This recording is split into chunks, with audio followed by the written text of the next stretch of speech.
కడవరి కాలం అనే మా ఆధ్యాత్మిక కార్యక్రమానికి మిమ్మల్ని అందరినీ ఆహ్వానిస్తున్నాం. శాశ్వతమైన ప్రేమతో మనం ప్రేమిస్తున్నారు యేసు ప్రభువారు. మన కొరకు ఆయన శిలువ మీద ప్రాణం పెట్టారు. ఆయన నమ్మిన వారు అందరికీ ఉచితంగా రక్షణ ఇస్తున్నారు. ఆ ప్రేమ గల యేసు ప్రభువారు త్వరలో వస్తున్నారు రెండోసారి లోకానికి. ఆయన నమ్మిన వారందరినీ కూడా పరలోకం తీసుకువెళ్తారు. ఆ ప్రేమ గల యేసు ప్రభు నామపేట మిమ్మల్ని అందరినీ కూడా మన కడవరి కాలం కార్యక్రమానికి ఆహ్వానిస్తున్నాను. ప్రియ సోదరి సోదరులారా, మనము బైబిల్ ద్వారా దీవెనలు అనే అంశాన్ని ధ్యానిస్తున్నాం. ఇది 6వ ఎపిసోడ్. ఇంకా అనేకమైన విషయాలు ఉన్నాయి కనుక వచ్చే ఎపిసోడ్లో కూడా మరికొన్ని విషయాలు బైబిల్ గ్రంథం నుంచి బైబిల్ ద్వారా దీవెనలనే ఈ అంశాన్ని నేర్చుకోబోతున్నాం. ప్రార్థన చేసుకుని ఈ దిన వాక్యంలో కొనసాగుదాం. పరిశుద్ధ ప్రేమ గల మా తండ్రి, మమ్మల్ని మా కుటుంబాలను మీరు ప్రేమించి ఈ 2వ నెలలో అడుగుపెట్టే ధన్యత మాకు దయచేశారు. వందనాలు చెల్లిస్తున్నాం. మమ్మల్ని ఇంకా సజీవ లెక్కలో ఉంచారు. మీకు స్తోత్రాలు చెల్లిస్తున్నాం. ఈ నెలంతా కూడా మెండైన ఆధ్యాత్మిక శారీరక దీవులు మాకు అనుగ్రహించి మమ్మల్ని అందరినీ మొదటి నెలలో ఏ రీతిగా కాచి కాపాడారో ఆ రీతిగానే మీ కృపతో మమ్మల్ని నడిపించవలసిందని వాక్యాన్ని వీక్షిస్తున్న ప్రతి వ్యక్తిని దీవించండి. ఈ లోతైన మర్మాలు మేము అర్థం చేసుకోవటానికి పరలోకపు జ్ఞానాన్ని మాకు ప్రసాదించి పరిశుద్ధాత్మతో మమ్మల్ని నింపమని, మీరే మహిమ ఘనత తెచ్చుకొనమని యేసు ప్రభు వారి పరిశుద్ధమైన నామమును బట్టి ప్రార్థిస్తున్నాను తండ్రి. ఆమేన్. ప్రియ సోదరి సోదరులారా, బైబిల్ ద్వారా దీవెనలు. బైబిల్ గ్రంథం దేవుని వాక్యం, దేవుని మాటలు.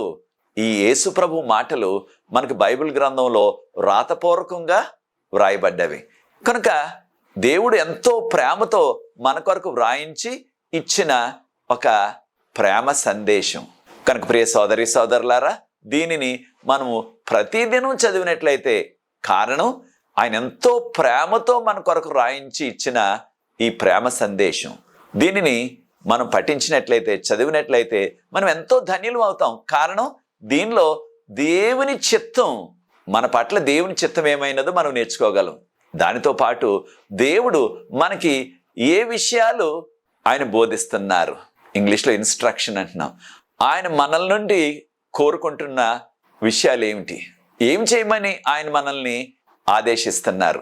అదే రీతిగా మనము దేనిని తినొచ్చు, దేనిని తినకూడదు, దేనిని త్రాగొచ్చు, దేనిని త్రాగకూడదు, ఏమి చెయ్యాలా, ఏమి చేయకూడదు, ఇటువంటి విషయాలన్నీ కూడా బైబిల్ గ్రంథంలో మనకి ఎంతో విపులంగా ప్రభు మనకి వ్రాయించి ఇచ్చారు.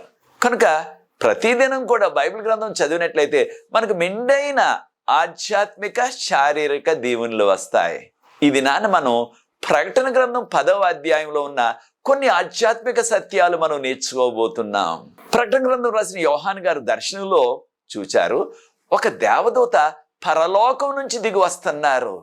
ఆ దేవదూత యొక్క చేతిలో ఒక చిన్న పుస్తకం ఉన్నది.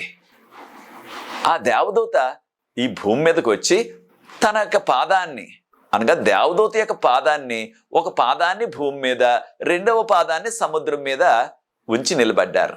ఆ దేవదూత చేతిలో ఒక తెరవబడిన చిన్న పుస్తకం కనిపించింది యోహాను గారికి. దీనికి సాదృశ్యం ఏమిటి అని ఒకసారి మనం ఆలోచించినట్లయితే, దేవదూత ఒక పాదాన్ని భూమి మీద, మరి ఒక పాదాన్ని సముద్రం మీద, అనగా ఈ చిన్న పుస్తకంలో ఉన్న విషయాలన్నీ కూడా ఈ భూమి మీద నివసించే ప్రతి వారికి కూడా వర్తిస్తాయి. ఈ యొక్క భూమి మీద నివసించే మనుషులందరికీ కూడా చాలా ప్రాముఖ్యమైనవి. కనుకనే దేవదూత తనే సొంతగా చేత్తో పట్టుకుని ఈ భూమి మీదకి వచ్చారు, ఆ తెరవబడిన చిన్న పుస్తకాన్ని. కనుక వారు ఏ భాష అయినా, ఏ ప్రాంతమైనా, ఏ దేశమైనా, ఏ తెగ అయినా, ఏ సామాజిక వర్గమైనా అందరికీ కూడా ఆ చిన్న పుస్తకంలో ఉన్న విషయాలు చాలా ప్రాముఖ్యము. ప్రియ సోదరి సోదరులారా, ప్రజలు అరణ్య ప్రాంతాల్లో ఉన్న, కొండల ప్రాంతాల్లో ఉన్న, లేకపోతే సముద్ర మధ్యన ఉన్న, ఆ యొక్క లంకల్లో ఉన్న, దీవుల్లో ఉన్న, ఎక్కడున్నా సరే ఈ భూమి మీద అందరికీ కూడా దీనిలోని విషయాలు చాలా ప్రాముఖ్యం. కనుకనే దేవదూత తెరవబడిన చిన్న పుస్తకాన్ని పట్టుకుని వచ్చారు. వెంటనే మనకు వచ్చే ప్రశ్న, ఈ తెరవబడిన చిన్న పుస్తకం ఏ పుస్తకం అది అనే ప్రశ్న వస్తుంది. ఒక్కసారి మనం గమనించినట్లయితే బైబిల్ గ్రంథంలో 66 పుస్తకాలు ఉన్నాయి. ప్రకటన గ్రంథంతో పాటు 66 పుస్తకాలు. మిగిలిన 65 పుస్తకాల్లో ఏ పుస్తకాన్ని కూడా దేవుడు దీనికి ముద్ర వేసేయని చెప్పలేదు. ఒకే ఒక పుస్తకాన్ని బైబిల్ గ్రంథంలో దేవదూత ఎంతో విపులంగా చెప్పారు, ఈ పుస్తకానికి నీవు ముద్ర వేసేయని. ఏ పుస్తకం అది? గాబ్రియేలు దూత గారు దానియేలు ప్రవక్తతో చెప్పారు, దానియేలు, ఈ దర్శనంలో నీవు చూస్తున్న విషయాలు, దీనిలో ఉన్న మాటలు, వీటిని కడవరి కాలం వరకు ముద్ర వేసేయి అని ఎంతో విపులంగా గాబ్రియేలు దూత గారు దానియేలు ప్రవక్తకి చెప్పారు. ఈ విషయాలు మనం దానియేలు గ్రంథం 12వ అధ్యాయం 4వ వచనం మొదటి భాగంలో గమనిస్తున్నాం. దానియేలు గ్రంథం 12వ అధ్యాయం 4వ వచనం మొదటి భాగంలో. కనుక దేవదూత ఖచ్చితంగా చెప్పారు, ఈ దర్శనంలో నీకు చెప్పబడిన విషయాలు ముద్ర వేసేయి. ఎప్పుడు వరకు? ఇవి కలకాలం ముద్ర వేయటానికి కాదు సమా. ఎప్పుడు వరకు ముద్ర వేయమన్నారు? కడవరి కాలం వరకు. దీన్నే అంత్యకాలం అంటున్నాం మనం. ఇంగ్లీష్లో ఎండ్ టైం అన్నారు. కనుక బైబిల్ గ్రంథంలోకి ఏ పుస్తకాన్ని కూడా దేవుడు ముద్ర వేసేయి, మరుగు చేసేయి కొంతకాలం అని చెప్పలేదు. కనుక దానియేలు గ్రంథాన్ని కూడా కలకాలం మరుగు చేయటం కాదు, కడవరి కాలం వరకు, అంత్య దినాల వరకు మాత్రమే ముద్ర వేసేయి. అప్పుడు మరొక సంఘటన జరగబోతుంది. అది అంత్య దినాల్లో, కడవరి కాలంలో జనులు వెతుకుతారు. అనగా ఇంగ్లీష్లో సర్చింగ్ అంటున్నాం. దేనిని వెతకటం అంటే మనకి ఖచ్చితంగా నాలెడ్జ్ అంటున్నాం ఇంగ్లీష్లో. అనగా జ్ఞానం కొరకు వెతుకులాడతారు. ఎప్పుడు? కడవరి కాలంలో, అంత్య దినాల్లో, అనగా రెండవ రాకడకి ముందు జనులందరూ కూడా ఆ జ్ఞానం కావాలి మాకు అని దాని కొరకు వెతుకుతారనమాట. దీనినే మనం సర్చింగ్ ఫర్ ద నాలెడ్జ్ అంటున్నాం. అయితే ప్రియ సోదరి సోదరులారా, మనం దానియేలు గ్రంథం 12వ అధ్యాయం 4వ వచనాన్ని గమనించినప్పుడు అంత్య దినాల్లో, కడవరి కాలంలో, అనగా చివరి దినాల్లో జ్ఞానము అధిక మగును అని చెప్పబడ్డాది. ఏ జ్ఞానం అది? చాలా మంది ఊహించేది మనం అనుకుంటున్నట్టుగా ఈ దినాల్లో ఉన్న సైన్స్ అండ్ టెక్నాలజీ అంటున్నాం. ఈ యొక్క సాంకేతిక విషయాలు, శాస్త్ర విషయాలు. ఉదాహరణకు మనం వాడుతున్న మొబైలు, మనం వాడుతున్న ల్యాప్టాప్లు, ఈ టీవీలు, హెలికాప్టర్లు, విమానాలు, ఈ విధమైన సాంకేతిక పరమైన జ్ఞానం అని చాలా మంది అనుకుంటున్నారు. చాలాసార్లు దానియేలు గ్రంథం 12వ అధ్యాయం 4వ వచనాన్ని చదివి చాలా మంది ఏమంటున్నారు, మనం జీవిస్తున్నది కడవరి కాలం, కారణం ఏంటంటే చూడండి అని ఆ మొబైలు, ఆ ల్యాప్టాప్, ఇలాంటివన్నీ కూడా చూపించి దీని వలన మనము కడవరి కాల చివరి దినాల్లో ఉన్నామని చెప్తున్నారు. అది సరికాదు. కారణం, ఇక్కడ దానియేలు గ్రంథంలో ఉన్న ప్రవచనాల గురించిన జ్ఞానం, అంతేగాని మనం చెప్పుకుంటున్న ఈ సాంకేతికమైన లేకపోతే సైన్స్ అండ్ టెక్నాలజీ అంటున్నాం, అంటే శాస్త్రయుక్తంగా ఉన్న ఈ సాంకేతిక పరమైన ఆ జ్ఞానం కాదు. దేవుని యొక్క వాక్యంలో ప్రవచనాలను గురించిన జ్ఞానం. ఈ విషయాన్ని మనం గమనించాలా. కనుక ప్రాథమికంగా దానియేలు గ్రంథం 12వ అధ్యాయం 4వ వచనంలో ఉన్న అర్థం ఏమిటంటే, ఇది దానియేలు గ్రంథంలోని ప్రవచనాలను గురించిన జ్ఞానము అధికమవుతుంది అని చెప్పబడ్డాది. కనుక సాదృశ్యంగా ప్రకటన గ్రంథం 10వ అధ్యాయం 2వ వచనంలో ఆ దేవదూత తెరవబడిన చిన్న పుస్తకాన్ని పట్టుకుని వచ్చారు. కనుక దేవదూత చేతిలో ఉన్న తెరవబడిన చిన్న పుస్తకం దానియేలు గ్రంథాన్ని సూచిస్తుంది. సాదృశ్యంగా దానియేలు గ్రంథాన్ని దేవుడు ముద్ర వేయమన్నారు. కనుక కడవరి కాలంలో, రెండవ రాకడకు ముందు ఈ గ్రంథం తెరవబడుతుంది. ఒక విషయాన్ని కూడా మనం గుర్తించాలా. దానియేలు గ్రంథాన్ని బోధించే బోధకులు, దాన్ని వివరించే వారు సాధారణంగా 99% వారు మొదటి 6 అధ్యాయాలనే వారు ప్రసంగాల్లో వాడుతూ ఉంటారు. మొదటి 6 అధ్యాయాలనే. దానియేలు గ్రంథంలో 12 అధ్యాయాలు ఉన్నాయి. దానిలో 7వ అధ్యాయం నుంచి 12వ అధ్యాయం వరకు అనేకమైన ప్రవచనాలు ఉన్నాయి. వాటి జోలికి ఎవరు వెళ్ళట్లేదు, వాటిని వివరించట్లేదు. ఆ మొదటి 6 అధ్యాయాల్లో చారిత్రక విషయాలు. ఉదాహరణకు మొదటి అధ్యాయంలో దానియేలు, షడ్రకు, మేషకు, అబేద్నెగో ఇంకా తక్కిన యూదులందరూ కూడా తీసుకొచ్చారు. వారు రాజు దగ్గరికి వచ్చినప్పుడు రాజుగారు వీరికి 3 సంవత్సరాలు మీరు చదువుకునే అవకాశం ఇస్తున్నాను. ఈ 3 సంవత్సరాలు కూడా రాజుగారు తినే ఆహారం, రాజుగారు త్రాగే ఆ ద్రాక్ష రసాన్ని వీరికి వారికి ఇవ్వాలని రాజుగారు ఆజ్ఞాపించారు. ఒక విషయాన్ని మనం గమనించాలా, దానియేలు గారు తన స్నేహితులు కూడా మాకు రాజభోజనం వద్దన్నారు, శాకాహారం కావాలన్నారు. దీన్ని బోధించేవారు ఎవరైనా సరే మన కాలంలో కూడా వారు మాంసాహార ప్రియులు అనుకోండి, దానియేలు గ్రంథం 1వ అధ్యాయాన్ని వారు పట్టించుకోవట్లేదు, చెప్పట్లేదు. దానియేలు ప్రవక్త గారు వారి స్నేహితులు కూడా శాకాహారం కావాలన్నారు, కానీ బోధించే వారికి మాంసాహారం అంటే ఇష్టం కనుక ఈ అధ్యాయాన్ని వారు పెద్ద పట్టించుకోరు, దాని గురించి బోధించరు. మరొక విషయాన్ని కూడా గమనించాలా, దానియేలు గ్రంథం 2వ అధ్యాయంలో ఒక పెద్ద విగ్రహం, దాని గురించి కూడా ఎక్కువ మంది వివరించరు, బోధించరు. ఎక్కువ మంది బోధించేది 3వ అధ్యాయాన్ని. దానిలో పెద్ద బంగారు విగ్రహం 90 అడుగులు ఎత్తు, 9 అడుగులు వెడల్పు, దానికి ఎవరైతే సాష్టాంగపడి దాన్ని పూజించరో, నమస్కరించడం అని తర్జుమా చేయబడ్డది మన భాషలో. నమస్కరించడం కాదు, పూజించడం. అరమిక్ అనే మూల భాషలో కానీ ఇంగ్లీష్లో కానీ వర్షిప్ అన్నారు, అంటే పూజించడం. ఎవరైతే పూజించరో వారిని అగ్నిగుండంలో వేసేస్తానన్నారు. మనందరికీ తెలుసు షడ్రక్ మేషక్ అబేద్నెగో వారు సాష్టాంగ పడలేదు, దానికి పూజించలేదు కనుక వారిని అగ్నిగుండంలో వేసేశారు. దేవుడు వారిని అద్భుత రీతిగా కాచి కాపాడారు. వారిని రాజుగారే మరలా బయటకు రండి అని పిలిచారు. వారు వచ్చినప్పుడు వారు వస్త్రాలకు కూడా అగ్ని వాసన అంటలేదు. ఎక్కువ మంది దానియేలు గ్రంథం 3వ అధ్యాయాన్ని బోధిస్తారు, తక్కిన అధ్యాయాలు అంతగా పట్టించుకోవట్లేదు. కొంతమంది దానియేలు గ్రంథం 4వ అధ్యాయంలో నెబుకద్నెజర్ రాజు గారు గర్వించాడు కనుక 7 సంవత్సరాలు పిచ్చి పెట్టేసి గడ్డి తిన్నాడు, దాన్ని కూడా అనేక మంది బోధిస్తున్నారు. 5వ అధ్యాయంలో దానియేలు గ్రంథం 5వ అధ్యాయంలో బెల్షాజరు తన భార్యలు ఉపపత్నులు కూడా దేవుని మందిరానికి చెందిన ఆ పరిశుద్ధమైన పాత్రల్లో వారు సారాయి త్రాగారు కనుక దేవుని యొక్క ఉగ్రత రాజుకొని దేవుని యొక్క హస్తం ఆ గోడ మీద దేవుని యొక్క హస్తం వచ్చి రాసింది. ఆ రాత తెలియక రాజుగారు కంగారు పడిపోయి జ్ఞానులు పిలిస్తే ఆ జ్ఞానులు మాకు తెలియదు, అది మేము చదవలేమన్నారు. వారి భాషే అది, అరమిక్ భాష అయినప్పటికీ వారు చదవలేకపోయారు. దాని అర్థం తెలియకపోయినప్పటికీ కనీసం దాన్ని చదవగాలి కదా, వారు చదవటం కూడా చేయలేకపోయారు. కారణం ఆ రోజు పండగ దినం కనుక వారు కూడా మద్యాన్ని సేవించేస్తున్నారు. దానియేలు గారు చదివారు, ఆ వివరాలు చెప్పారు, మెనే టెకెల్ ఓపారిసన్ అని. ఇది ఎక్కువ మంది బోధిస్తున్నారు. 6వ అధ్యాయంలో దానియేలు గారిని సింహాల బోర్లో వేసేశారు, అది అందరూ కూడా బోధిస్తున్నారు. 7వ అధ్యాయం వచ్చేటప్పటికి దానియేలు గ్రంథం 7వ అధ్యాయం నుంచి 12వ అధ్యాయం వరకు 99% ఎవరు కూడా దాని జోలికి పోవట్లేదు, వాటిని వివరించట్లేదు. 7వ అధ్యాయంలో 4 మృగాలు ఉన్నాయి, దాని గురించి ఎవరు వివరించట్లేదు. 7వ అధ్యాయం 25వ వచనంలో కాలములు అర్ధకాలము, దానిని వివరించట్లేదు ఎవరు కూడా, దాని జోలికి పోవటం లేదు. దానియేలు గ్రంథం 8వ అధ్యాయంలో పొట్టేలు మేకపోతు, దానిని కూడా ఎవరు వివరించట్లేదు. దానియేలు గ్రంథం 8వ అధ్యాయం 14వ వచనంలో 2300 దినముల మట్టుకే అని చెప్పబడ్డది, దానిని కూడా ఎవరు వివరించట్లేదు.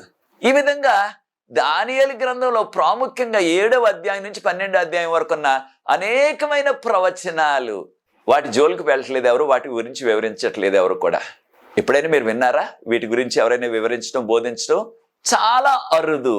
కనుక దానియేలు గ్రంథంలో ఉన్న ప్రవచనాలకు ముద్ర వేయబడ్డాది. ఎప్పటి వరకు? కడవరి కాల చివరి దినాల వరకు, అంటే 2వ రాకడకు ముందు. మనం జీవిస్తున్నది కడవరి కాల చివరి దినాలు, ప్రభు త్వరగా వచ్చేస్తున్నారు. కనుక ఈ ప్రవచనాలు అర్థం చేసుకోవాలా, ఈ ప్రవచన జ్ఞానాన్ని మీరు తెలుసుకోవాలని ప్రభువే చెప్పారు. కనుకనే మరొకసారి ప్రకటన గ్రంథం 10వ అధ్యాయం 8వ వచనం, ప్రకటన గ్రంథం 10వ అధ్యాయం 8వ వచనాన్ని గమనించినట్లయితే ఒక స్వరం పరలోకం నుంచి వినబడ్డది యోహాను గారికి. యోహాను, నీ వెళ్ళి ఆ దేవదూత చేతిలో ఉన్న తెరవబడిన ఆ చిన్న పుస్తకాన్ని నీవు తీసుకో అని ఆ స్వరం చెప్పగా యోహాను గారు దర్శనంలోనే ఇదంతా కూడా జరిగింది. వెళ్ళి ఆ దేవదూతను అడిగారు, అయ్యా నాకు మీ చేతిలో ఉన్న తెరవబడిన ఆ చిన్న పుస్తకాన్ని నాకు ఇవ్వండి అని యోహాను గారు అడిగారు దర్శనంలోనే దేవదూత కూడా జవాబిచ్చారు, తీసుకో ఈ చిన్న పుస్తకాన్ని, దీనిని నువ్వు భుజించు, దీనిని నువ్వు తిను, ఇది నోటిలో నీకు తియ్యగా తేనె వలె ఉంటుంది, కానీ కడుపులో నీకు చేదుగా ఉంటుంది అన్నారు. ఈ విషయాన్ని ప్రకటన గ్రంథం 10వ అధ్యాయం 9వ వచనంలో మనం చదువుతున్నాం. మనందరికీ తెలుసు తియ్యగా ఉండేది తేనె, ఆ తేనె పట్టులో నుంచి వచ్చే స్వచ్ఛమైన తేనె, దాన్ని జుంటి తేనె అంటున్నాం. అలాగే మనందరికీ కూడా తెలిసిన చేదుగా ఉండేది వేపాకు. లేకపోతే ఆ వేప పుల్లలు, వేప కర్ర చేదుగా ఉంటుంది, మనందరికీ తెలుసు. అయితే ఈ యొక్క అనుభవాన్ని ప్రకటన గ్రంథం 10వ అధ్యాయం 10వ వచనాన్ని మనం గమనించినట్లయితే యోహాన్ గారు వెళ్ళి దర్శనంలోనే ఆ యొక్క చిన్న పుస్తకాన్ని దేవదూత చేతిలో నుంచి తెరవబడిన ఆ చిన్న పుస్తకాన్ని తీసుకున్నారు. అప్పుడు దేవదూత చెప్పారు కదా, దీనిని నీవు భుజించు, దీనిని నీవు తిను అన్నారు. తినటం అంటే పుస్తకాన్ని తినేయటం కాదు, దానిని చదువుట. అప్పుడు యోహాన్ గారు అంటున్నారు, నేను ఆ చిన్న పుస్తకాన్ని తీసుకుని తిన్నాను, అది నాకు నోటిలో తియ్యగా తేనె వలె ఉన్నది, కానీ అది నా కడుపులోకి వెళ్ళేటప్పటికి చేదుగా ఉన్నది అన్నారు. ఈ యొక్క అనుభవం ఎప్పుడు కలిగింది అని మనం గమనించినట్లయితే చరిత్రలో మనం గమనించేది ఏమిటంటే, దానియేలు గ్రంథం రాయబడ్డది క్రీస్తు పూర్వం 6వ శతాబ్దంలో. అప్పటి నుంచి క్రీస్తు శకం 18వ శతాబ్దం వరకు, అనగా 2400 సంవత్సరాలు ఈ ప్రవచనాలు ఎవ్వరికీ కూడా అర్థం అవ్వలేదు, అవి మరుగైపోయాయి. కారణం, దేవదూత చెప్పారు కదా ముద్ర వేసేయమని. అప్పుడు కడవరి కాలం వచ్చినప్పుడు, అనగా రాకడ దినాలు వచ్చేసినప్పుడు, అనగా 19వ శతాబ్దం, క్రీస్తు శకం 19వ శతాబ్దంలో మనకి చరిత్ర చెప్తున్నది ఏంటంటే, ఒక వ్యక్తి ఈ ప్రవచనాలను అర్థం చేసుకోవటానికి ప్రయత్నం చేశారు. ఆయన పేరు విలియం మిల్లర్ అని దొరగారు. విలియం మిల్లర్ గారు, ఈయన అమెరికా దేశంలో న్యూయార్క్ రాష్ట్రంలో ఉన్న లోహాంప్టన్ అనే ఆ చిన్న పట్టణం. విలియం మిల్లర్ గారు అమెరికాలో జరిగిన అంతర్యుద్ధంలో ఈయన ఒక గ్రూప్కి ఆయన కెప్టెన్, ఒక నాయకుడు అనమాట. ఇది మిలిటరీలో యుద్ధం చేయటానికి ఆయనకున్న ఉద్దేశం ఏంటంటే, దేవుడు ఉన్నాడు కానీ మనుషులను పట్టించుకోడు. ఇంగ్లీష్లో డీస్ట్ అంటాం. దేవుడు ఉన్నాడు, ఎక్కడో ఉన్నాడు, ఆయన పనులు ఆయన చూసుకుంటున్నాడు, ఆయన ఆనందిస్తున్నాడు, మన గురించి పట్టించుకోడు ఆయన, మన పనులు మనమే చేసుకోవాలా అనే విధానం అయింది. దేవుని ఎడల ఎక్కువ భక్తి శ్రద్ధలు కూడా లేవు ఆ రోజుల్లో ఆయనకి. అయితే ఆ అంతర్యుద్ధంలో వారి శత్రువులు ఒక దినాన ఒక బాంబు విసరగా, ఆ బాంబు విలియం మిల్లర్ గారు వారి యొక్క గ్రూపు, వారి యొక్క పటాలము ఉన్న దగ్గరికి వచ్చి పడ్డది. ఆ బాంబు పేలిపోయింది. దాని దాటికి అనేక మంది చనిపోయారు ఆయనతో ఉన్నవారు. కానీ ఆయనకు చిన్న గాయాలతోనే బయటపడ్డాడు. అప్పుడు ఆయనకు ఆశ్చర్యం అయిపోయింది, నా తోటివారు, నా స్నేహితులు ఎంతో మంది చనిపోయారు, నేను చిన్న చిన్న గాయాలతోనే బయటపడ్డాను, నా చాలా అదృష్టం ఇవాళ అనుకున్నాడు. అంతేగాని దేవుడిని తప్పించాడని దేవునికి ఆయన ఏమీ కృతజ్ఞత చెల్లించలేదు. ఆయన ఆ మిలిటరీలోనే పదవి విరమణ చేసిన తర్వాత రిటైర్మెంట్ అంటున్నాం కదా, అప్పుడు మళ్ళీ ఆయన యొక్క చిన్న పట్టణానికి లోహాంప్టన్కి వచ్చేసి అక్కడ నివసిస్తూ ఆయన వ్యవసాయం చేసుకునేవారు, మనకు చరిత్ర చెప్తుంది. అప్పుడు ఆయన బైబిల్ చదవటం ప్రారంభించారు. కారణం, వాళ్ళ యొక్క అంకుల్ గారు, వారి బావగారు, వారు కూడా పాస్టర్ గారులు కనుక వారి కుటుంబం అంతా కూడా దేవుని సేవలో ఉన్నవారే. ఈయన బైబిల్ చదవటం ప్రారంభించారు. ఒక దినాన్న ఆయన చదవాలని చదవలేదు, ఒక దినాన్న ఆయన అనుకోని రీతిగానే దానియేలు గ్రంథం 8వ అధ్యాయం 14వ వచనాన్ని ఆయన చదివారు.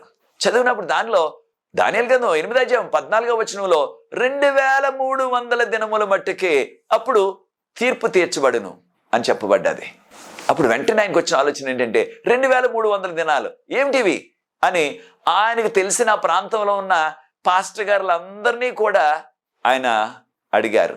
ఎవరు కూడా మాకు తెలియదంటే మాకు తెలియదు అన్నారు. అప్పుడు ఆయన ఎంతో భారంతో నేనే దీన్ని తెలుసుకోవాలని 2 సంవత్సరాలు పట్టు విడవకుండా ధ్యానం చేసి చదివి, అనేకమైన చారిత్ర గ్రంథాలు చదివి, అనేకమైన వ్యాఖ్యాన గ్రంథాలు చదివి, చివరకు ఆయన తెలుసుకున్నది ఏమిటంటే, బైబిల్ గ్రంథంలో ఒక దినమని చెప్పబడ్డదంటే దానియేలు ప్రకటన గ్రంథాల్లో, అది ఒక దినం అంటే మానవ కాలంలో 1 సంవత్సరానికి సూచిస్తుందనే విషయాన్ని నేర్చుకున్నారు. దీనిని బట్టి సంఖ్యాకాండం 14వ అధ్యాయం 34వ వచనంలో 40 దినాలు ఇశ్రాయేలీయులు చేసిన ప్రయాణాన్ని 40 సంవత్సరాలుగా మార్చేశారు ప్రభు వారి యొక్క అవిధేయతను బట్టి. కనుక ఒక దినం అంటే 1 సంవత్సరం అని నేర్చుకుని దానిని దానియేలు గ్రంథం 8వ అధ్యాయం 14వ వచనానికి అన్వయించి, దానియేలు గ్రంథం 8వ అధ్యాయం 14వ వచనంలో 2300 దినాలంటే అవి దినాలు కాదు, 2300 సంవత్సరాలు అని అర్థం చేసుకుని, అప్పుడు ఈ 2300 సంవత్సరాలు ఎప్పుడు ప్రారంభమయ్యాయి, ఎప్పుడు అంతమయ్యాయి అని లెక్కలు కట్టడం ప్రారంభించారు. ఆయన లెక్కల ప్రకారంగా ఈ 2300 సంవత్సరాలు క్రీస్తు పూర్వం 457లో ప్రారంభమయ్యి క్రీస్తు శకం 1844లో అంతమైపోతుంది అని అర్థం చేసుకున్నారు. ఒక విషయాన్ని కూడా మనం గమనించాలా, యేసుప్రభు ఈ లోకంలో ఉన్నప్పుడు శిష్యులకు చేసిన హెచ్చరిక ఏమిటంటే మత్తయి సువార్త 24:36 యేసుప్రభు రెండవ రాకడ దినం, ఆయన వచ్చే దినం ఎవ్వరికీ తెలియదు, ఆ దినమైనను ఆ గడి అయినను ఎవరికి తెలియదు, దేవదూతలు కూడా తెలియదు అని యేసుప్రభు వారు హెచ్చరించారు. ఆ హెచ్చరిక మనందరికీ కూడా వర్తిస్తుంది. కానీ విలియం మిల్లర్ గారు, ఆయనతో ఉన్న వారి స్నేహితులు తక్కిన వారు దానిని ఎక్కువగా పట్టించుకోకుండా వారు రెండవ రాకడకు ఒక తేదీని నిర్ణయించేశారు. అది వారు చేసిన చిన్న పొరపాటు. వారి ఉద్దేశ ప్రకారంగా 1844 అక్టోబర్ 22వ తారీఖున 2300 సంవత్సరాల ప్రవచనం అంతమైపోతుంది. ఆ దినాన్నే లోకం కూడా అంతమైపోతుంది. లోకం అంతం అంటే లోకం అంతమనగా రెండవ రాకడ అని వారు అర్థం చేసుకుని విలియం మిల్లర్ గారు వారితో ఉన్న వారందరూ కూడా ఈ యొక్క బోధలు 1831వ సంవత్సరంలో ప్రారంభించారు, ఆగస్టు మాసంలో. అది విన్న ప్రజలు చాలా సంతోషం అయిపోయింది. వారికి నోటిలో తేనె ఎంత రుచిగా ఉంటుందో అంత తీయగా, అంత రుచిగా అనిపించింది. కారణం ప్రభు త్వరగా వచ్చేస్తున్నారు, లోకాంతం అయిపోతుంది, ఇక మనకి ఏ బాధలు ఉండవు, నిత్యం పరలోకంలో ప్రభుతో జీవిస్తాం అని ఎంతో సంతోషం అయిపోయింది.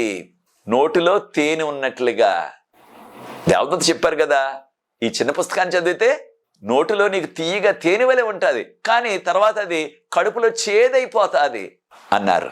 వారు ఊహించినట్లుగా వారు పెట్టిన తేదీ 1844 అక్టోబర్ 22 వచ్చేసింది. దానికి కాస్త ముందు అనేక మంది విశ్వాసులు ప్రభు వచ్చేస్తున్నారు అక్టోబర్ 22 1844లో అని నమ్మేసి వారికున్న భూములు అమ్మేసి వారికున్న వ్యాపారాలు విడిచిపెట్టేసి వారు ప్రభు వచ్చేస్తున్నారని వారు సిద్ధపడటం మొదలుపెట్టారు. కానీ ప్రభు ముందే చెప్పారు కదా, ఆయన వచ్చే గడి అయినా దినమైన ఎవరికి తెలియదని. కనుక వారు పెట్టిన ఆ దినాన ఆ గడియలో రెండవ రాకడ రాలేదు. ఈనాటి వరకు రెండవ రాకడ రాలేదు. ఇంకా మనం ఎదురు చూస్తున్నాం రెండవ రాకడ రాలేదని.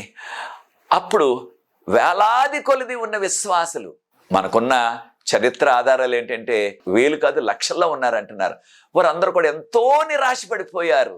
ఆ నిరాశను దేవదూత చెప్పారు కదా, ఇది తిన్నప్పుడు తీయగా ఉంటుంది మీ నోట్లో, అది కడుపులోకి చేరేటప్పటికి చేదైపోతుంది అన్నారు. రెండవ రాకడ వస్తుందని ఎంతో ఆశతో ఎదురు చూచారు. వారి నోటిలో తేనె ఉన్న అనుభవం లాగా తీయగా ఉంది అది. వారు ఊహించిన రీతిగా, వారు తారీఖు పెట్టుకున్న రీతిగా ప్రభువు రాలేదు కనుక ఎంతో నిరాశ పడిపోయి అనేక మంది విశ్వాసాన్ని విడిచిపెట్టేశారని చరిత్ర చెప్తుంది. అది చేదు అనుభవం. చూచారా ప్రియ దేవుని బిడ్డలారా, దీని ద్వారా మనం నేర్చుకోవలసిన ఆధ్యాత్మిక పాఠం ఏమిటంటే ఎప్పుడు కూడా రెండవ రాకడ కొరకు మీరు ఒక తేదీని నిర్ణయించవద్దు. రెండవ విషయం, ఎవరైనా సరే తేదీని పెట్టినట్లయితే దానిని మనం నమ్మవద్దు. చాలా మంది ఈ రోజుల్లో అంటున్నారు యేసు ప్రభు వారు ఈ సంవత్సరం వచ్చేస్తారు, యేసు ప్రభు 2027లో వస్తారు.